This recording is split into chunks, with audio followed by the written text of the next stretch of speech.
मगरिब की अज़ान का टाइम हो गया। हम लोग सुबह से लगे हुए। मैं सबसे पहले सुबह उठा हूँ। पहले मटन को मैरिनेट किया है। आइडिया तो ये था कि मटन को पूरी लेग होती है हमारे पास, लेकिन लेग मौजूद नहीं थी, पीसेस थे उसके, तो मैंने पीसेस को ही मैरिनेट कर दिया। सबसे पहले मटन मैरिनेट किया, उसके लिए उसको रख दिया, 2-3 घंटे उसको रखना था। फिर उसके बाद बीफ मैरिनेट किया, उसकी बोटियाँ काट के उसको मैरिनेट किया, उसको भी रख दिया। फिर उसके बाद हमने उसको 3-4 घंटे मैरिनेट करने के बाद फिर उसको मैंने 1 या 2 बजे उसको मटन को स्टीम के लिए रख दिया। स्टीम करने के बाद उसको निकाला, उसको ठंडा किया। उसके पीसेस जो थे वो अच्छे तरीके से गल चुके हुए थे। फिर उसको जो है अब पकाने के लिए लेके आए हम लोग बारबेक्यू के लिए, जो हम लोग अब सेटअप वाइंड अप कर चुके हैं। लेकिन आपको हर चीज़ विद मैरिनेशन, एक एक प्रोसेस मैं आपको कंप्लीट डिटेल के साथ दिखा दूंगा।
My girl is running around. Hello, Barira. Hello. What we are doing? Making barbecue. Wow. For whom? For me. For your tummy. Yes. Yummy in my tummy. Wow.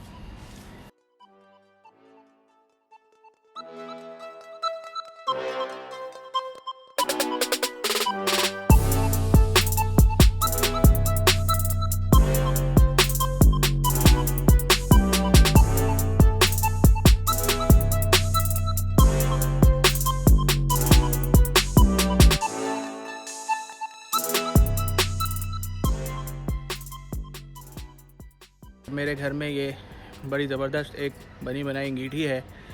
इसके barbecue station है basically. इसको थोड़ा सा organise अगर मैं करूँ तो मैं अपकमिंग वीडियोस में इसको अच्छे तरीके से यूटिलाइज़ कर सकता हूँ, जो अभी मैंने नहीं किया है। अभी मैंने बिल्कुल इसको जो है ना वो नॉर्मल तरीके से यूटिलाइज़ किया है। इंशाल्लाह नेक्स्ट वीडियोस में इसको अच्छे तरीके से यूटिलाइज़ करेंगे। So take care, bye bye.